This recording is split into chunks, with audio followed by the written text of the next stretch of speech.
This is starting from scratch. This is basically what it would look like if you never did weed management.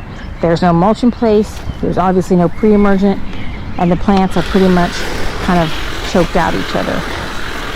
You know, there's a few that have hung on in there, but overall, you know, they're not thriving like they should. While I'm standing here, I should do it right. There's not that many, and I will regret later if I don't. At least I'm pretty sure I will. And it's in the shade anyway. Okay, much better. And I'll probably pick some of these up, but not all. They're not hurting anything. Like I said, this garden needs all the mulch help it can get. I need to put my gloves on when I pick up stuff because I just know I'm going to grab a rose later. Ow! Ow! I just stabbed myself with one. Oh man.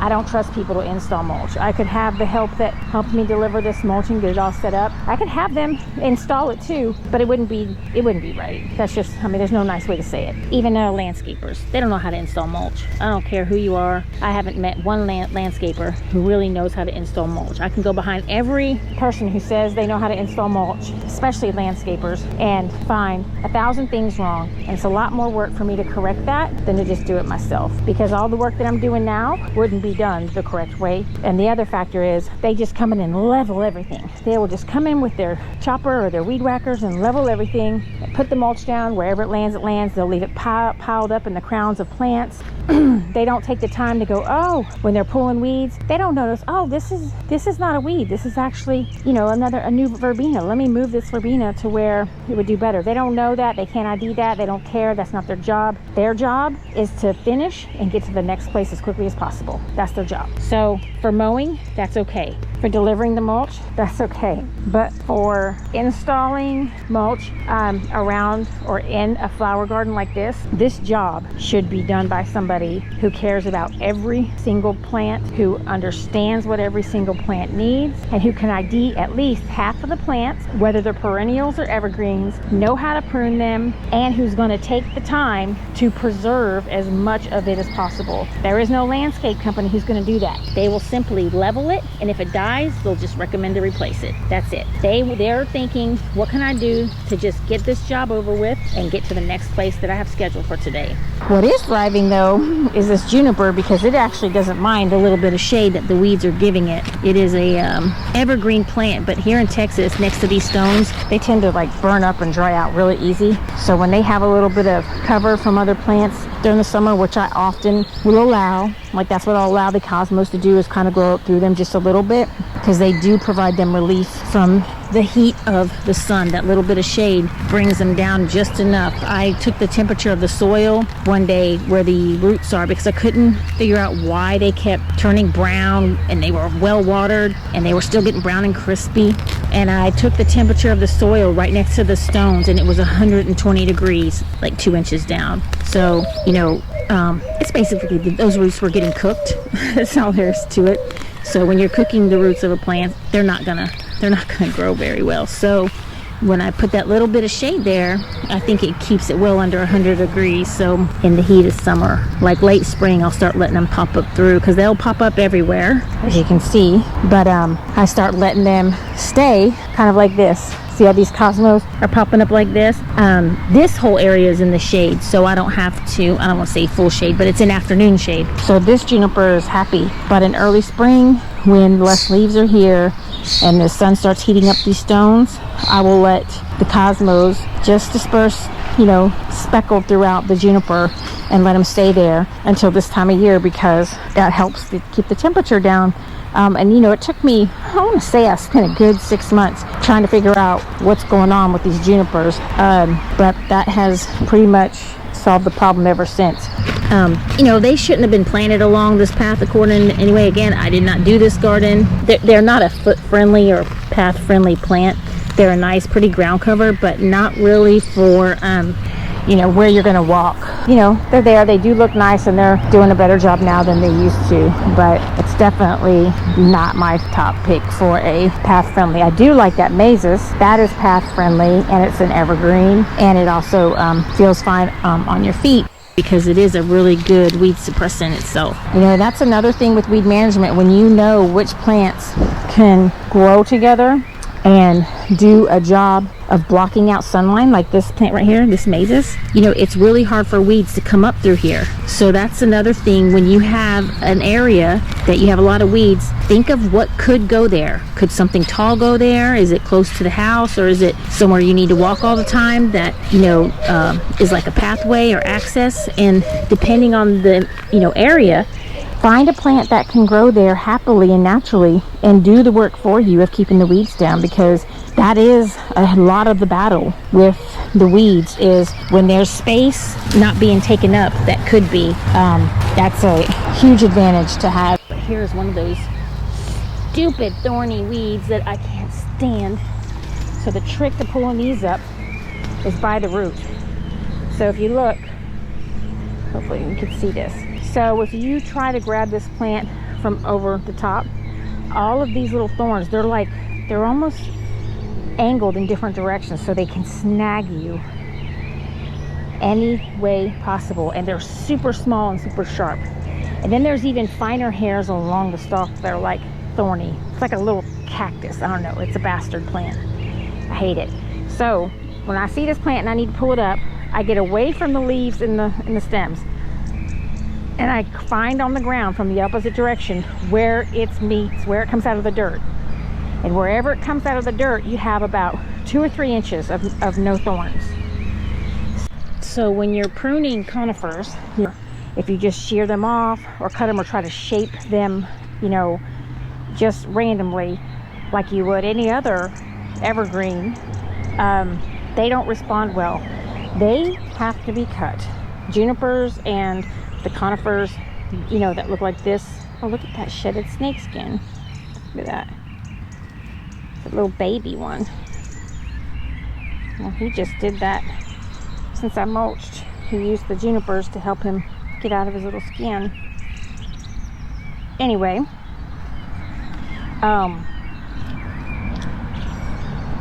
when you cut the junipers, you have to find a woody section right after a leading branch.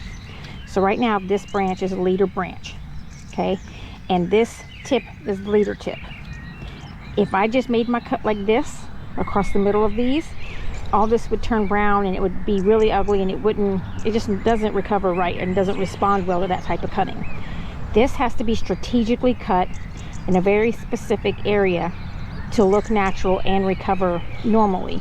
So you have to find a woody part that's right near an area that you want to be the new leader. So I'm going to choose this branch right here, this one, as my new leader, and I'm going to cut right at an angle in front of it. And then what will happen is these will slowly point forward like this and grow kind of in the same direction. I'm going to pin them down to try to get them to go around the path a little. And that's the best way I have found to trim conifers, that they always respond well. Ends never turn brown and tacky after I prune them like that. This jasmine back here, I sprayed it really good last time, hoping to knock it back some, because it blocks the sprinkler and it just overtakes all these plants right here. That's what happened to the rose that was planted right there. It just overtook the rose. I don't know who would plant a climbing rose and a climbing jasmine right next to each other, but that's what was done. And of course the rose lost that battle and got really infested with some diseases because of that. So now it's just getting rid of the jasmine so I could make this area better. It's really too much work to pull up, so I've been trying to kill it off slowly. But what I think I'll do is see if I can maybe get it pinned back a little to where when I spray it, it's more to a concentrated area, because the rocks that are under here, all these rocks, these are the ones that I want to change up, because they don't go with any sort of the design at the moment. Basically they come to a point at the brick wall, which doesn't make sense. It doesn't look natural, and you can't even see it. So the ones that are making the point are the ones I'm going to take out and hopefully move over there. I mean, they are pretty big rocks, but maybe I'll move some of them now, and I'll work in a more natural sweeping motion. But these are really heavy. Hopefully I don't come across any snakes around here. Yeah, the shapes that the rocks make over here are really unnatural, and I don't know, they just don't look good. They don't serve any purpose, and they're not contributing any focal interest in the corner like that. Let's see here.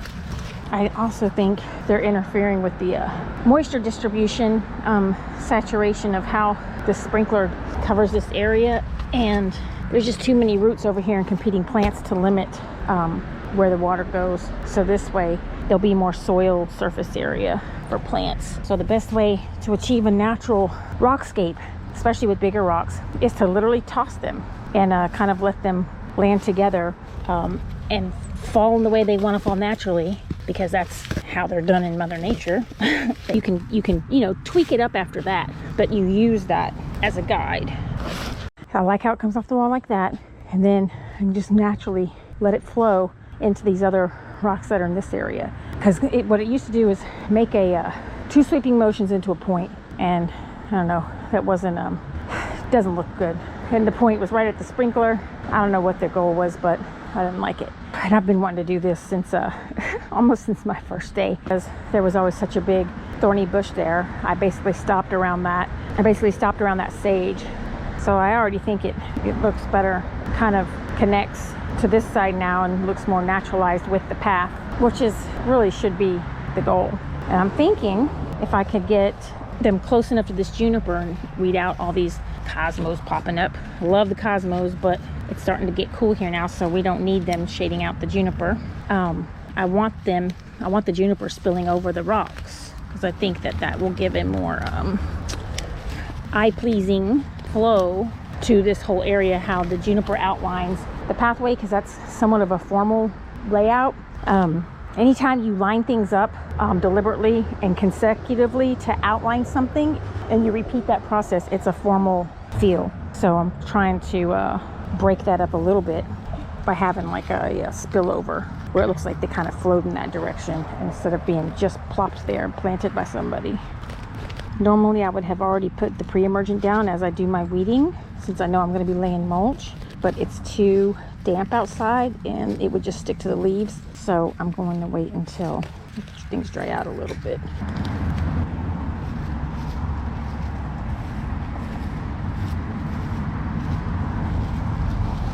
All this pine straw I'm going to leave.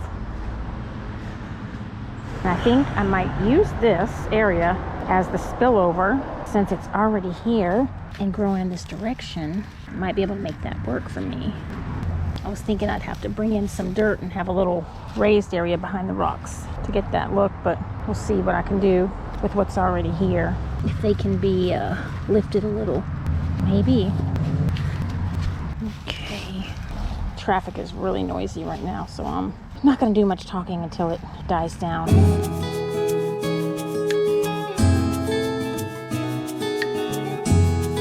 Started at my backbone and I built it out from there.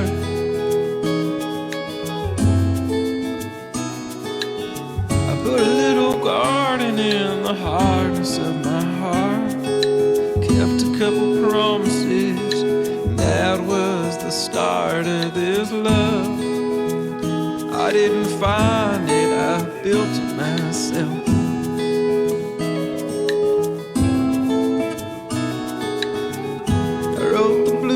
Down for everything in my poems and my songs.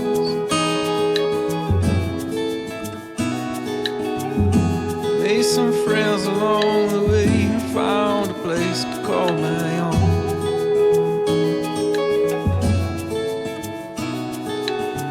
Learned as I went, I did a little more each day. Now everything you see here is our domain.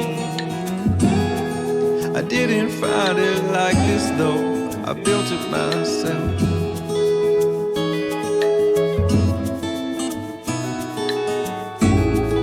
You might say I'm lucky, you wouldn't be wrong, but it takes more than luck to build a love this strong. Well, I would give up everything and then give a little more. Nothing else I'd rather be. Another thing that people will ask me a lot is, did I mean to get 2 types of mulch? Like, or why am I using 2 types of mulch? Did they think that the store ran out, or you know, something like that, or is there a reason behind it? And I am definitely using 2 types of mulch intentionally. So basically, you want to make sure the scale of mulch you use fits the scale of your project. You can use the finest shredded mulch all over your yard if you wanted to. It just doesn't last quite as long as the bigger mulch. However, there's a way to balance out the scale of mulch you use for different areas of your garden to make them work best. So over here in this big area, I'm using a bigger, chunkier mulch. It's a blend. I always use a blend. I don't really stick with one type of mulch, but I use a blend just for the simple fact that I like to mix mulches and use different mulches, and this makes them kind of look better together when it's a blend, because I can blend the edges to where they flow into each other a little more naturally. So I always use a blend of mulch no matter what. But anyway, I use the thicker chunks and shredded mulch here because I really don't like chipped mulch no matter what. But if I have to use it, I will. But that would qualify as the thicker chunk. But these chunks, some of the chunks of this mulch is like, you know, I mean, bigger than my thumb and finger. See that? That's a really big chunk of mulch. And those are all throughout this big chunky mulch. Now, if I were to use that chunky mulch along this pathway, it would be a mess all the time. The chunky mulch would always get kicked out, blown out, and it wouldn't really be effective because it couldn't lock in place in these little crevices. So even though this finer shredded mulch will deteriorate quicker, when you're working in really small crevices or pockets or along a skinny edge, even sometimes when you taper down to a small edge, I'll have the chunky mulch in the back part, and then as I get closer to the edge, I use the finer shred because it will lock in and stay in place a lot better than the chunky mulch. And it actually will help the chunky mulch when you strategically blend them from chunky to the fine shredded one. The fine shredded mulch will help lock in the chunkier mulch too, where they meet each other. So there is a strategy to using different types of mulch in your gardens. And if you use a blend, then or if you always stick with a blended mulch, you can get away with it without it being looking like you have a bunch of different mulches. Because I have had to get the wrong mulch just because the store was out, and sometimes that doesn't look very good. But this is not one of those cases. This is definitely intentional, and there's benefits to applying the right scale mulch to the right area of your garden to make sure that it can do its job. So now I need to water this area in, and then I am going to do my aggressive stem treatment over there on that jasmine to see if we can get some knocked back, because I've sprayed it a couple times and haven't had any luck with that. So that'll be the very last thing I do, because I want to make sure it stays in place. Okay, so again, the reason why I water everything in is to lock in all the mulch by closing the air pockets, because as you lay mulch, they're just kind of sitting on top of each other, and when you water it in, it gets heavy and they form a much denser mat once they've gotten wet, and they lock into place much better. And that makes sure that it can start retaining moisture off the bat, because if you just lay it down loosely and you don't water that in, a lot of the watering that happens is going to just get soaked up by that top layer of mulch, because the air pockets are going to allow it to all dry out really quick, because air will be passing through little mulch pieces. So you want to definitely get all those air pockets closed, and the best way to do that is with a heavy watering, not just a little light sprinkle, but it does need to be kind of a heavy soaking to get all those air pockets knocked out. And if you have rain coming, like if you mulch the day before rain's coming, like a good rain, then you can let the rain do it. But I just like to make sure it's all locked in, because it does make the irrigation less efficient if it runs at all and the mulch isn't locked in. So I like to get it locked in. This is another area that chunky mulch would be bad, because it would constantly fall off right here into the grass. But by using the finer shred mulch, I can pack it in and have it piled right up to the edge with no problem. Okay, so that is already looking way better than when I got here, that's for sure. There's a jasmine back here that I'm dang sure I've sprayed it at least twice, but probably 3 times at least in the past month, and I'm not really seeing any effect. So the next step that I do for woody stem weeds, especially vines that are stubborn like this, in this bottle I have a 50-50 solution of post-emergent and water. It's a post-emergent concentrate formula. This is a completely off-label use, but if you follow these directions, it's actually more responsible and more environmentally friendly than spraying a traditional, or than applying it. It is actually more responsible and environmentally friendly, environment friendly. It's more responsible and environment friendly than the instructed use and the traditional spray method, because it is extremely isolated and targeted to the plant being treated rather than flowing through the air.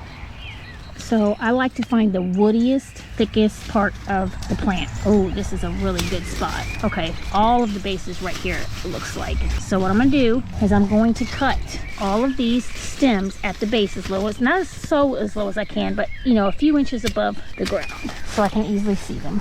Now I'm going to go back and cut, and I'm going to make sure the cuts I make are parallel with the sky. And there's a reason they need to be parallel with the sky. For this to work, the treatment has to be able to sit on the top of the stem. If the surface isn't parallel with the sky, it really doesn't penetrate. So sometimes you have to make some awkward cut to make that happen. Okay, I can get this one right here. There we go. Now I've got at least 3 good areas with cuts parallel to the sky that are nice and fresh. So the other tip is you need to do this within 1 minute of cutting or less. And you drop it straight on the area that you just cut, that's going straight into the ground. And as long as there is no rain, this plant is sucking this up straight to the root. And normally with 1 treatment, this is enough. I've yet to come across a plant that didn't die in 2 treatments, but usually the second treatment is a way smaller growth coming from the plant that you're trying to get rid of. And that's it. And basically, all these ones I cut off, we know the top half's gonna die. But this is the part that would come back if you just cut it and walked away. Oh, here's another stem going into the ground, so I've got to get that one. So actually, it's got more cuts. So if you can't get it exactly parallel with the ground, get it as parallel as you can. It just works best the longer it can sit there and soak in, because if it drips off, then, it just can't be effective. But okay, the most important thing is getting it on in time after the cut, because as soon as that has a minute to heal over, it's not gonna soak this up. So a trick that I do is when I'm making the cut, I hold my breath and I don't start breathing again until after I've applied this. So it's just a constant reminder. When I don't do the breathing method, sometimes I get carried away making a bunch of cuts. So I start holding my breath at the first cut, and when I need to breathe again, that means I need to stop and treat. So, that's just what I do. It works for me.